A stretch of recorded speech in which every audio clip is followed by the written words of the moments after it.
Right. Joining us now is Karol Markowicz, New York Post columnist and host of the Karol Markowicz Show. Karol, thanks so much for coming back on the U.S. Report.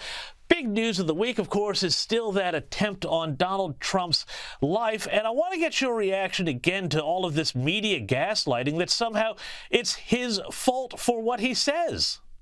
Right. Well, thank you so much for having me. I think it's abhorrent that he is being blamed for a second assassination attempt on him. I could just imagine what the conversation would be like if it was two assassination attempts on Kamala Harris. I hope I pronounced her name right. I think that we've gotten to where it's okay to just take shots at Donald Trump. You know, the next day or the day that the beepers exploded all over Lebanon, my daughter came home from school and I said, "Did you see the news today?" And she said, "Don't tell me Trump got shot again," because that's the expectation at this point, that he's going to have shots taken at him weekly. It's a scary situation. I think that they came very close to missing this shooter. He got away. He was able to get into the next county by the time the police caught up with him. Very, very dangerous situation. I think, you know, we make light of it, and I do too. But if anything actually happened, you know, God forbid, to either of the candidates, it would cause, it would tear our country apart. And we really need to think about that and really take seriously the risks that Donald Trump is under here. Well, yeah, absolutely. You're completely right. But also I want to ask, too, about what's happening in Florida where this happened. You're in Florida right now, and your governor, Ron DeSantis, had said that the state is now launching its own criminal probe into this assassination attempt, pushing for the suspect, Ryan Wesley Routh, to be charged with attempted murder. And he flagged a very critical conflict of interest. Here's what he had to say.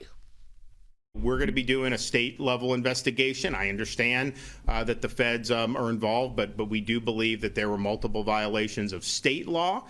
We also believe that there's a need to make sure that the truth about all this comes out in a way, you know, that's credible. I mean, I look at the federal government, with all due respect to them, you know, those same agencies that are prosecuting Trump in that jurisdiction are now going to be investigating this. I just think that may not be the best thing for this country. Now, Ron DeSantis raises some pretty interesting stuff, and if you think about the implications of it, that's pretty big. What did you make of that? Well, I think my governor wants to send the message that Florida is not the place to do any crimes, let alone crimes like this, because they will take it very seriously. As you know, I moved here from New York, where crime is basically not prosecuted anymore. And it's a very different situation in Florida. They absolutely do not play. And at his point about the same agencies that are prosecuting Trump will be the ones defending him here, listen, that's a really strong point. And I trust my governor to get to the bottom of this, and I trust him to be transparent about it. And that's really the key part here. Yeah, now I want to move on now to the issue of these migrant gangs, which we've seen in Aurora, Colorado, and other places. A couple of weeks on this program, we had a report from Aurora about the takeover of apartment blocks and so on.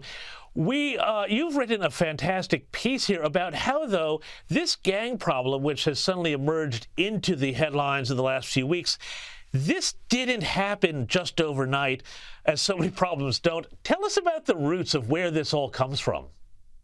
So it's been years that these people have been coming across the border, and there have been a range of alarm bells being rung about it. They all have very specific kind of tattoos. Michael Jordan is a very popular tattoo in the gang, clocks, trains, they're identifiable. And the fact is that nothing has been done about it. And you know what really is so hard to get over for a place like Aurora?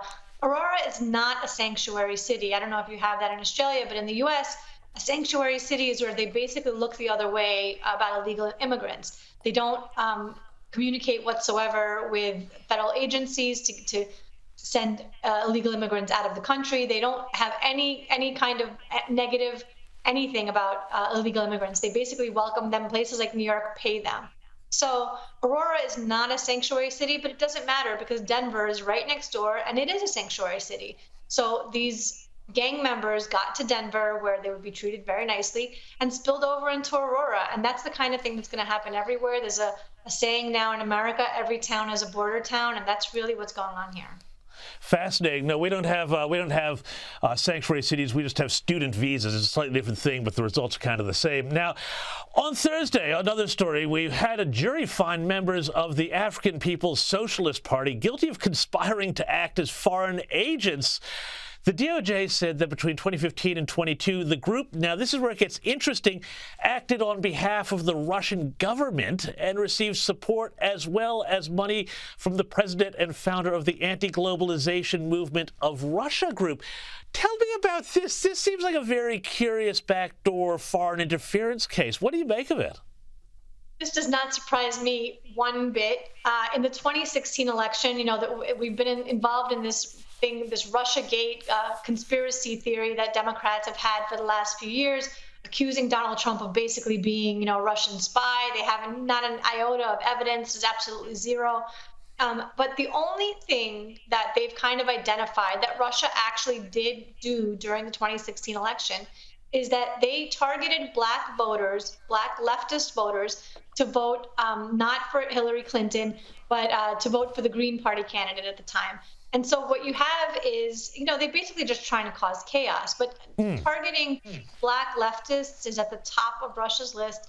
I think that you have a situation where they're trying to cause chaos wherever they can. And if they got into this group of socialists, I think it's easy to say that they can get into other leftist groups as well. Yeah, I think nobody thinks about those leftist infiltrations by Russia. It's all on the right. That's where the Russia stuff is. Karol Markowicz, thank you so much for your time. Now,